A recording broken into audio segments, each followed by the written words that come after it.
Jai Hind. Jai Hind. Jai Hind. Jai Hind. Jai Hind. Jai Hind. Jai Hind. Jai Hind. Jai Hind. Jai Hind. Jai Hind. I am overjoyed to see that you have already realized that the responsibility of winning freedom does not rest merely on the shoulders of our countrymen at home. It is but natural that they should bear the brunt of the burden, and they have been doing so already. But at the same time, every Indian, no matter where he may be living at the present time, has a duty towards his country, and he must contribute his due share towards the final victory.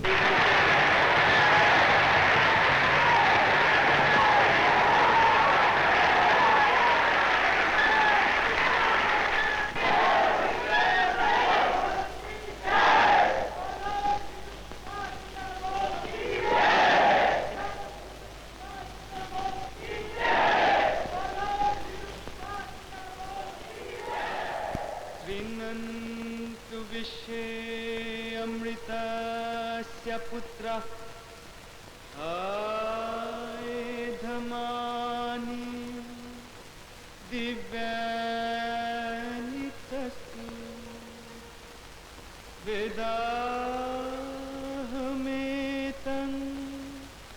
पुरुषं महान्तं आदित्यवर्णं तमसः परस्तात्।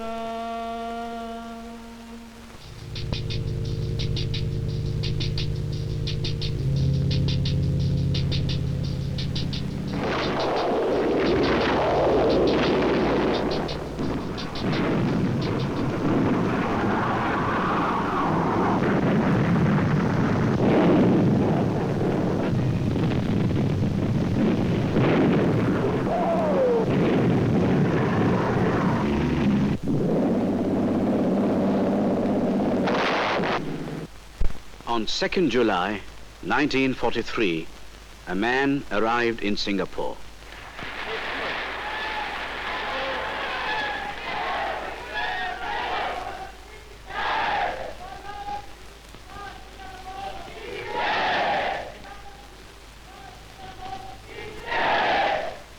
He was warmly received by Rash Bihari Bose, President of the Indian Independence League, and other members.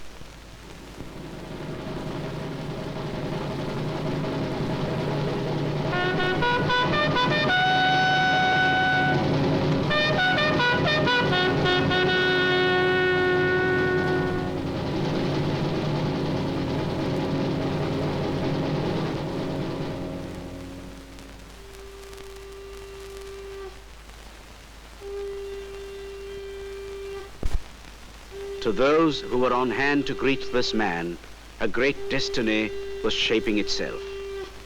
This distinguished guest had brought with him the blessings of their homeland in the great struggle to be launched against Britain for Indian independence. Rash Bihari Bose declared, "As promised in arms, again the great pleasure for myself and to you all here that we meet today so soon after our last conference in Shonan. But events are marching past these days, and our movement for the sacred cause of Mother India has made enormous strides in the 2 months since our conference at the end of April. Today, we are on the eve of the most vital, the most decisive phase of our fight for the freedom of our motherland. And I am confident that we are on the threshold of victory. When I left Shonan for Tokyo towards the end of May, I told you that I would be back in about 6 weeks, and I am here now. Friends and comrades in arms, You might ask me what I did in Tokyo for our cause, what present I have brought for you. Well, I have brought for you this present.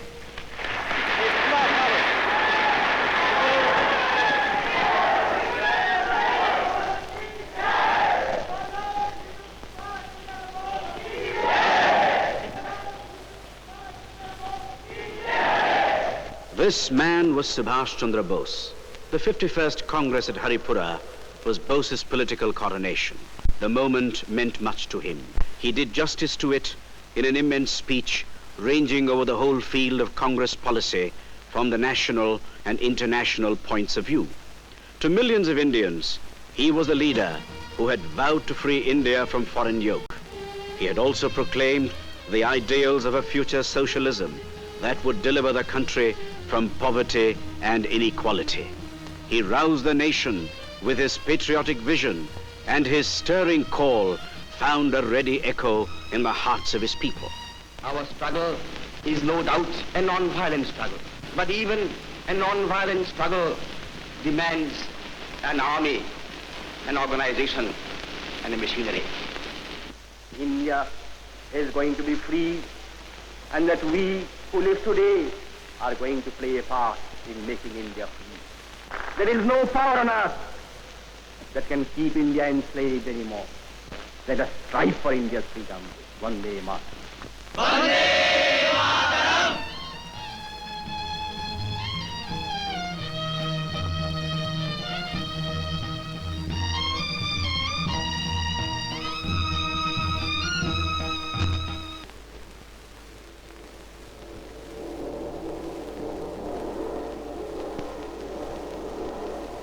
To him, at this moment, Gandhi was a revered Mahatma and the architect of Indian independence.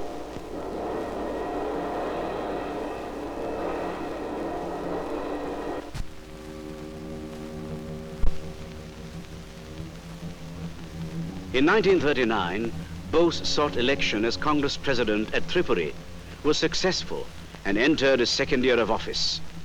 But he had come to the parting of ways. Differences with Mahatma Gandhi were becoming too severe for him to retain his office.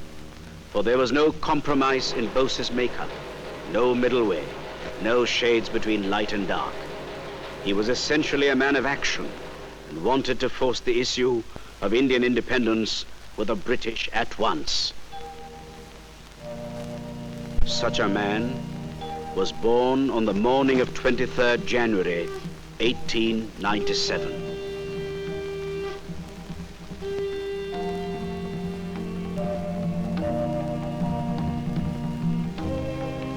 Subhash, the child of Janakinath and Prabhavati, was influenced by Swami Vivekananda's creed of service to humanity, and particularly to Mother India.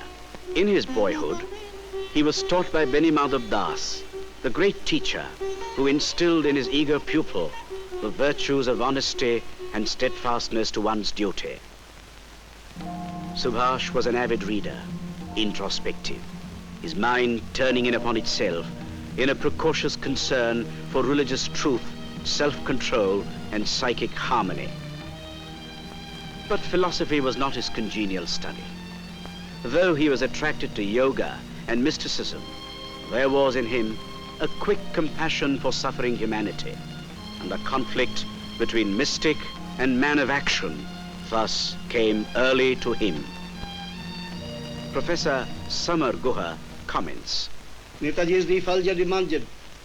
Netaji is the image of the aspiration of free India.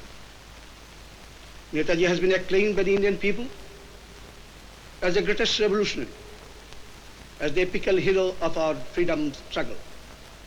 But he is more than that. In his inner self, he described himself not as a politician, not as a revolutionary, but as an Indian pilgrim who merged his whole identity in the mission of India, which he all along his life believed that India has a mission to fulfill, not for herself alone, but for the greater world community. India lived the centuries of life and carried a cultural heritage of our own, which reflects in our philosophy of synthesis. Synthesis of spiritual and material values. Persuaded by his elders to sit for the ICS examinations, he went to England and was successful.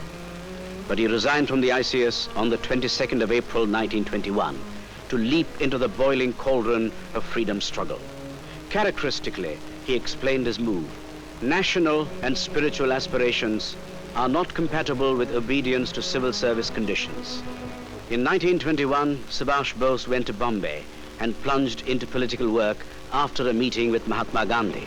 Mahatma Gandhi said, Subhash preferred selfless service to selfish ambition. His political guru was Deshabandhu Chittaranjan Das. In April 1924, Subhash Bose became the Chief Executive Officer of the Calcutta Corporation. At about this time, the political situation in India became worse. The Indian determination to do without the British met with stiffer resistance from the imperial masters. Not only did the British deny that they would leave India in the foreseeable future, their conduct gave no hint of withdrawal. The British believed in treating Indian nationalism with a firm hand.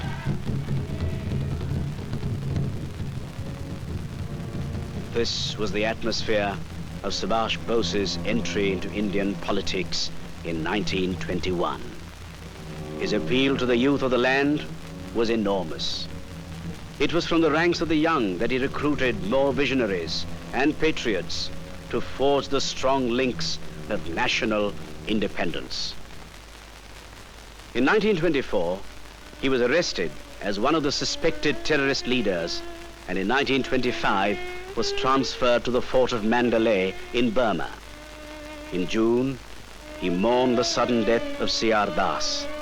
This was a cataclysmic loss to Bose, as never before he was on his own.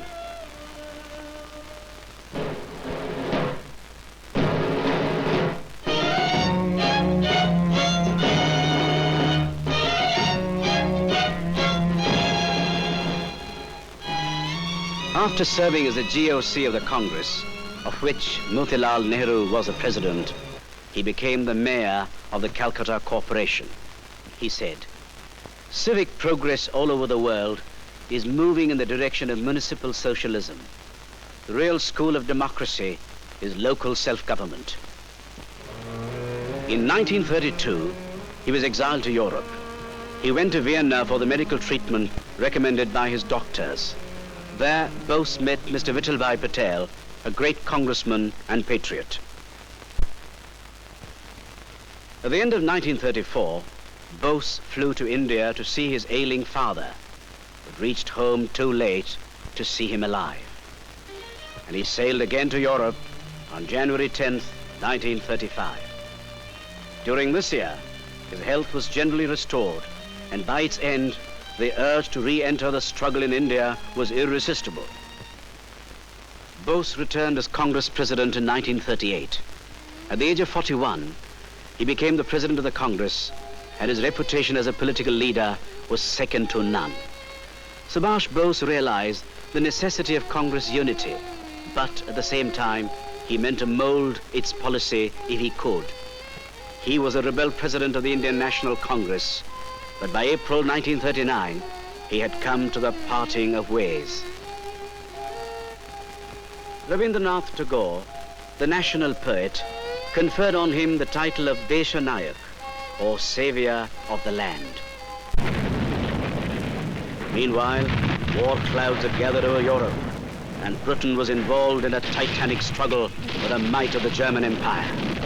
Bose applied Tilak's formula and said that Britain's difficulty was India's opportunity.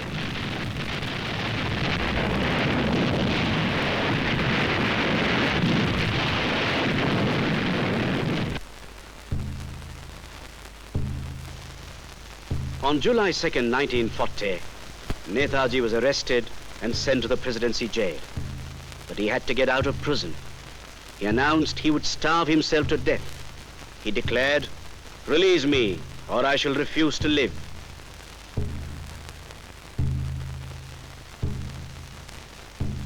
so daring a protest could hardly fail. Bose was allowed to go home, where he planned his great escape from India.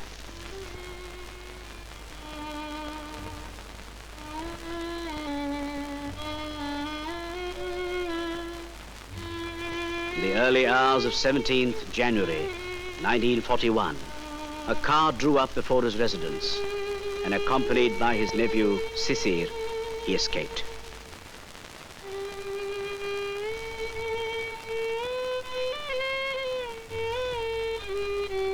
Sisir Bose, who drove Bose up to Gomo, explains the escape route taken by his uncle to the then agent of the Special India Division of the German government, Dr. Alexander Worth. His arrival in Berlin had been prepared by the Foreign Office in connection with the Foreign Office in Rome and the Foreign Office in Moscow. When he had contacted the Italian first and the German embassy as the second in Kabul, these two, they were legations in those days. They were in touch with headquarters in Berlin, and these headquarters, namely the Foreign Office, through the Chancellery, went in touch with Rome and Moscow at once to see and to find out whether Bose, camouflaged as an employee of the Italian legation in Kabul, would and could travel sort of officially and openly, but camouflaged as His Excellency. He was called later on first as Mr. Orlando Mazzotta, employee of the Italian legation in Kabul, as such, with the passport of the Italian embassy, supported and signed by the authority of the Italian Foreign Office, from Kabul to Moscow, and fly from there again as Signore Orlando Mazzotta from Moscow to Berlin.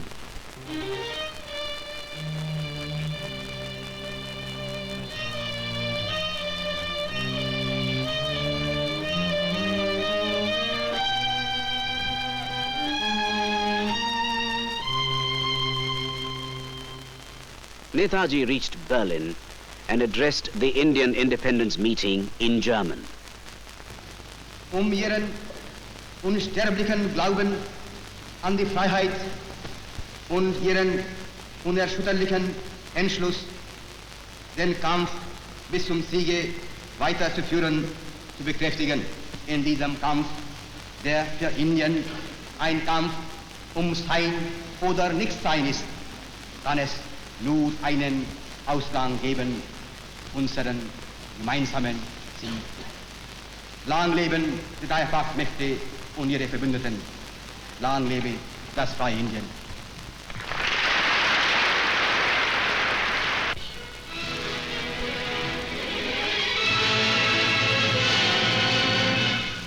Bose raised an Indian legion of 3 infantry battalions and a company of regulars which would be trained to fight the British. He recruited many of the prisoners who received his proposals eagerly, for they were all imbued with the same thought, freedom for India from the British yoke. He hoped that when the time came for Indian liberation, his legion would spearhead the struggle.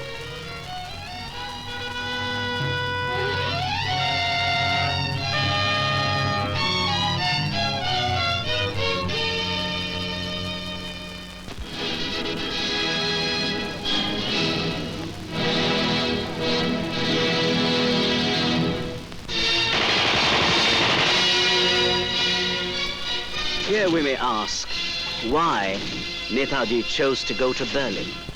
Mr. A.C.N. Nambiar, Bose's ex-colleague, answers. Because Germany was the principal country fighting Britain. his attitude towards Hitler government? He was critical of Hitler government, but he did not worry very much about the ideological side of Hitler government. He was only thinking the National Socialist government, the German government, in terms of one opposing Britain. And it's very likely and even probable, as his good friend Lothar Frank told me once, and he stated in his book of Dr. Wirth, that if Soviet Union had been fighting Britain, he might have, instead of coming to Berlin, gone to Moscow. Bose's idea in organizing the INA in Europe is explained by another ex-colleague of Netaji, Dr. J.K. Banerjee. Europe in war, here you have the clue why INA was organized in Europe. Simply put, the plan was to obtain military aid from the enemies of our enemy for putting an end to British rule in India.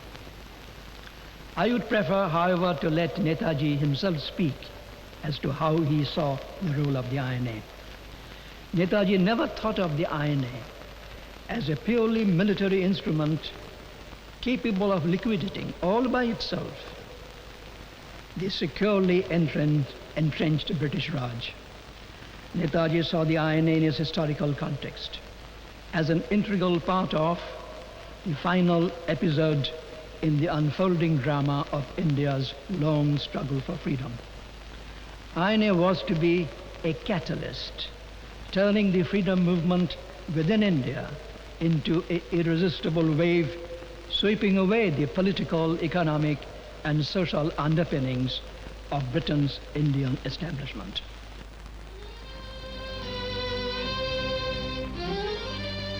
Mr. Nambiar, he met the Führer only once. Only once, yes. What was the purpose?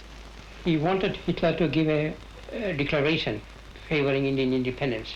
Hitler observed great reserve to it, saying that time was not at opportune because he could not carry it out, his promises. His forces were still very remote from the Indian frontier. Then Bose said that Bose always was aware that Hitler had reserved the Indian independence movement, and he had made reference to it in his book Mein Kampf with some contentious references to India. Bose wanted these to be removed in another edition or a new edition. Hitler didn't give a promise, but said that he would give the matter his attention. Then Hitler explained about his the diffidence that he had about India achieving independence and made certain suggestions, which irritated Bose, and Bose said to the translator, you see, please tell His Excellency that I have sufficient experience of politics not to need his suggestions. The translator was Hermann Trott, a very distinguished German who was hanged in Germany. He politely toned down the little in diplomatic language. On the whole, the meeting was not a very happy one. Back in India, Mahatma Gandhi frustrated the Cripps mission and announced the Quit India movement. Thus, preparations were afoot to harden resistance to the British government. In Germany, Subhash Bose urged his fellow countrymen to support the mass movement launched by Mahatma Gandhi.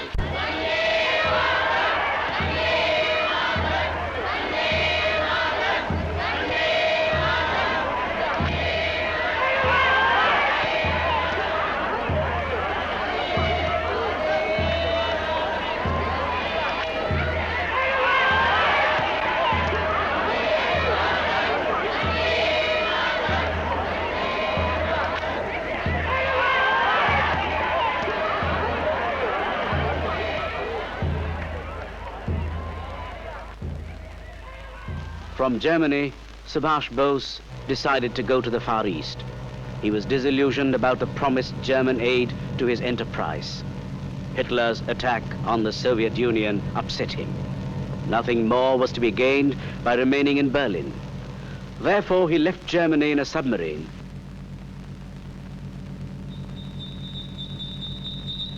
and surfaced in Tokyo sometime later to assume leadership in the Far East. Friends and comrades in arms, in your presence today, I resign my office and appoint Deshsewa Subhash Chandra Bose as President of the Indian Independence Movement.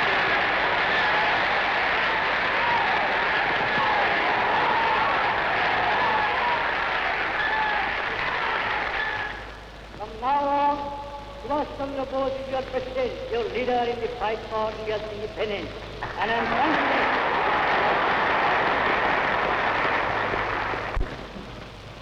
Shri रास बिहारी जी बोस पूर्वी Asia की जंग आज़ादी की नुमाइंदों, बहनों और भाइयों, सबसे पहले मैं आप लोगों के दिली इस्तकबाल के लिए और साथ ही साथ आपने जो मुझको पूर्वी एशिया की जंग आज़ादी के नेता बनाया, इसके लिए भी तहे दिल से आप लोगों का शुक्रिया अदा करता हूं, क्योंकि अब ये वक्त निहायत नाजुक है। मैं इस जिम्मेदारी को कबूल करता हूं, लेकिन निहायत नम्रता के साथ, और खुदा से दुआ मांगता हूं कि उन्होंने हमें वो ताकत, वो जोश और वो बहादुरी दें जिससे हम अपने हमवतनों की पूरी मर्जी के मुताबिक लड़ाई लड़ें और हिंदुस्तान को आज़ादी पहुंचा सकें। There is no power on earth that can keep India enslaved anymore. Let us strive for India's freedom one day more. इसलिए ये काम अगर करना है, इस प्रोविजनल गवर्नमेंट ऑफ इंडिया कायम करना है, तो हिंदुस्तान के बाहर हो सकता है, अंदर नहीं हो सकता। और अब देखेंगे कि दुनिया की तारीख में भी ये नई बात नहीं है। दूसरे इनकलाब ने तो इस जंग में चेकोस्लोवाकिया ने क्या किया था, उन्होंने पेरिस और लंदन में जाकर पहले मरतबा उन्हें प्रोविजनल गवर्नमेंट हुआ कायम किया, और इसका सौ मैं मिसाल में दे सकता हूं। ये तारीख की कुछ नई चीज नहीं है, लेकिन हिंदुस्तान की तारीख में एक नई बात है, और हमारे हमवतनों को हम बताया देंगे कि ये काम तुम्हारे लिए करना है, लेकिन क्योंकि अंदरूनी हालत ऐसी है तो नहीं कर सकते, हमें करना है। लेकिन इस आरजी हुकूमत का मकसद क्या होगा? सिर्फ लड़ना और हिंदुस्तान को आजाद करना। हमारे सामने एक ही प्रोग्राम रहेगा, फाइटिंग प्रोग्राम, लड़ाई का इंतजाम करना, लड़ाई शुरू कर देना और कामयाब करना लड़ाई। जब हम फिर लाल किले दिल्ली में जाकर वहां हमारे विक्ट्री परेड करेंगे,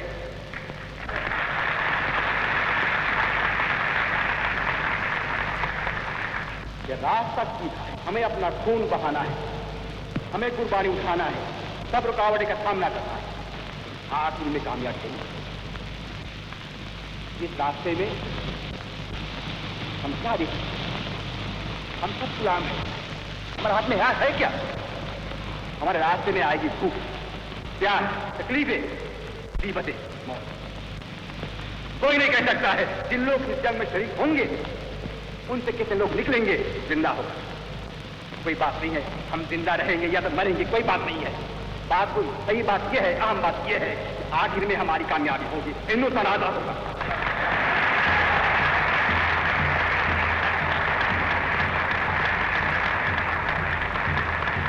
दोस्तों, इसलिए आखिर में आपसे ये अर्ज नहीं है, जानबूझकर खुली आंखों से पूरी मर्जी से कूदना है अगर आप कूद सकते, और जो कुछ कीमत देना है, भूख, प्यास, मुसीबत और तकलीफ और मौत सब सामना करके मैं जानता हूं आप में वो ताकत है, जानबूझकर आप खुद बढ़ेंगे और हिंदुस्तान को आखिर में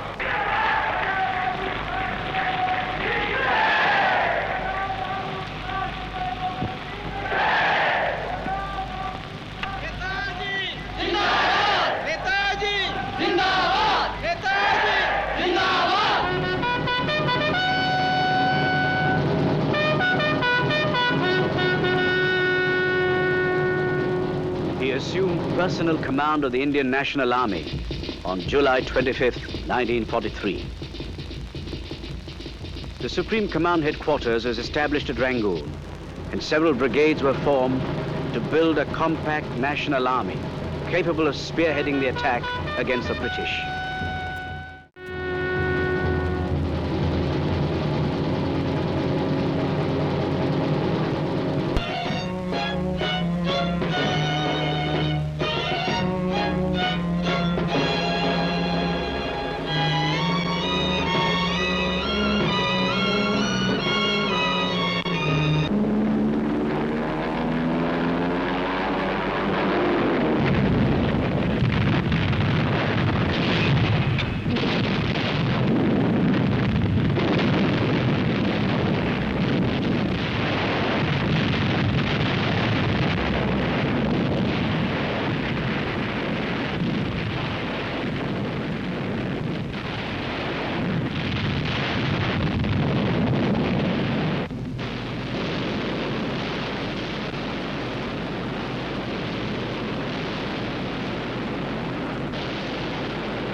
The war in the Far East began disastrously for the British forces.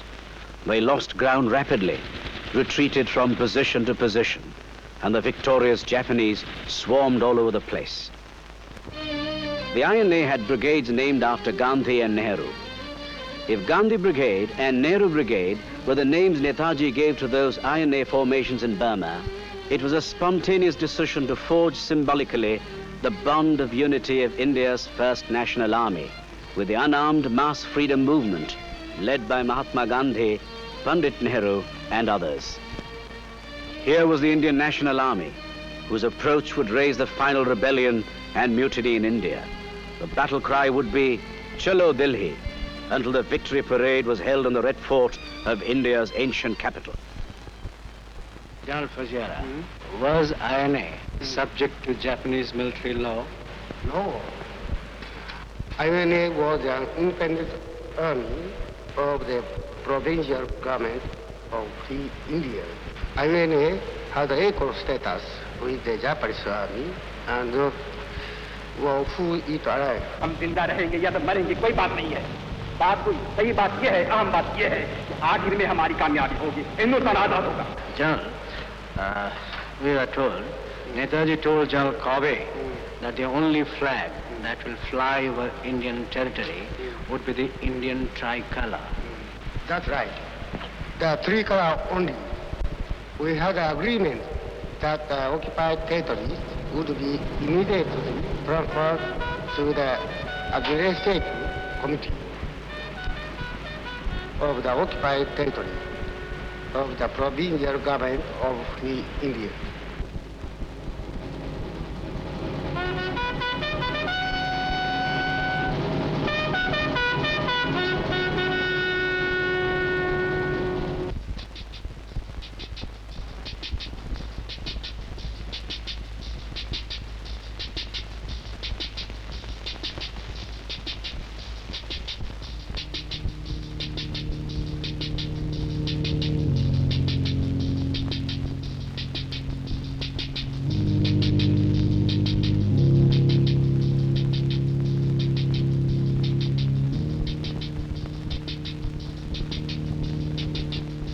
According to General Fujiwara, after the Japanese occupation of the Andaman and Nicobar Islands, control of the territories was transferred to the Azad Hind government under the terms of the agreement. General, would you kindly give me an example that Netaji never had any personal ambition? Yes. The conversation between Netaji and General Tojo at the time of the Greater East Asian Conference in November 1943 was an example. When General Tojo said, "You are all in Free India," Netaji said, "No." He said that leader in India would be decided by the Indian people. If there are only person who deserves to be called leaders in India, they are Gandhi, Nehru, and Azad. I say that Nippon's role in the creation of a new and free Asia may be fully and finally consummated. And let me assure Your Excellency that if you and your distinguished colleagues succeed in this highest mission of mankind, as I hope, I trust, and I believe you will, your names will go down in history, not merely as the makers of a new reform, not merely as the makers of a new East Asia, not merely as the makers of a new Asia, but as the makers and the architects of a new world.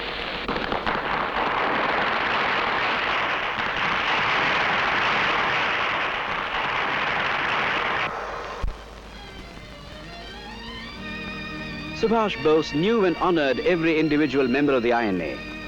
He maintained contacts with every individual of the army. He displayed effective leadership by establishing rapport with every one of them. He did not hesitate to honor them on every available occasion. All this endeared him to the army, and they were ready to follow him to a man.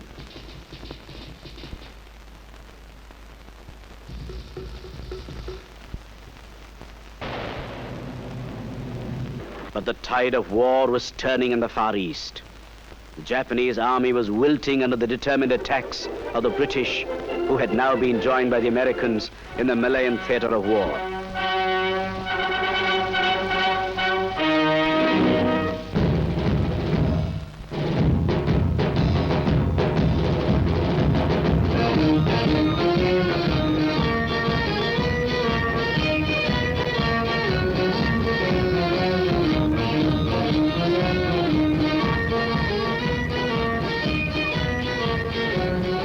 The aim of the INA was very clear: reach the homeland at any cost.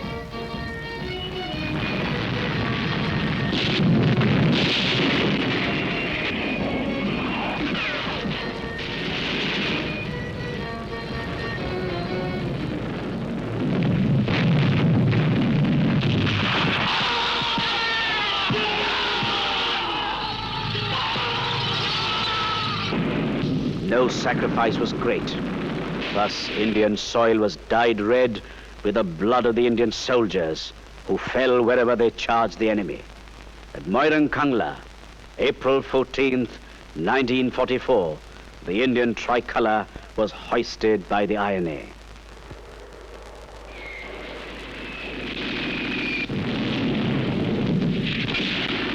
British and American forces began to gain ground, and the beleaguered Japanese began to retreat.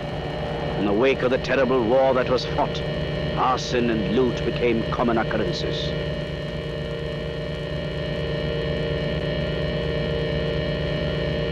Finally, the atom bomb was dropped over Hiroshima and Nagasaki, and the war came to an end.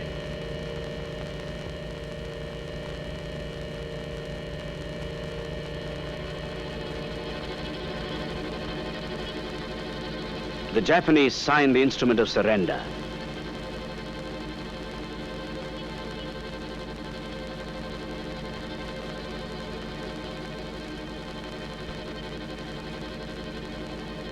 In Singapore, Earl Mountbatten declared, "As I speak, there are 100,000 men ashore. This invasion would have taken place on the 9th of September, whether the Japanese had resisted or not. I wish to make this plain.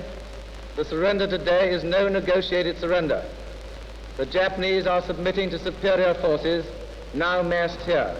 And as for the INA, that valiant band of freedom fighters found themselves abandoned and imprisoned. The men of the British Indian Army, by an ironical twist of fate, were given the task of holding these men prisoners. But the fire burned bright in their eyes. They had been ready to fight until not a drop of blood remained in their veins. The defeat of the Japanese had halted them in mid-stride. At the Red Fort in Delhi in 1945, the leaders of the INA, Shahnawaz, Dillon, and Sehgal, were charged with treason. Colonel Dillon of the INA spoke on the character of the freedom movement, of which the INA was only a trigger.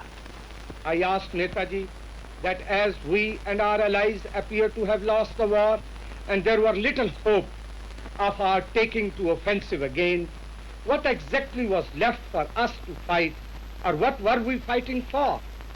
Without the least sign of annoyance, pat came the reply, to pay the price of India's liberty.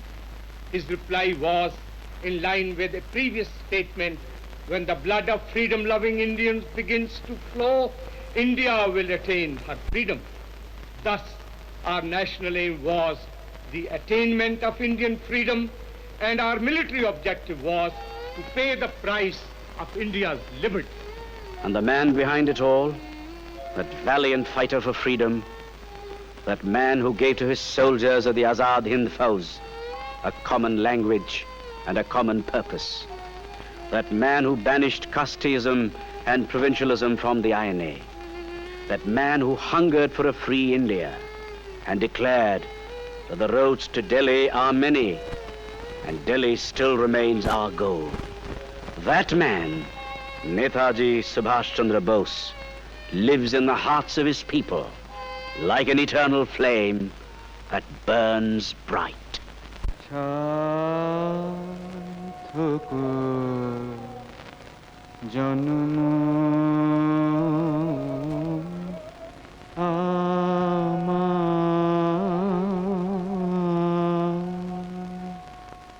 জন্মেছি এ দেশে সার্থক জন্ম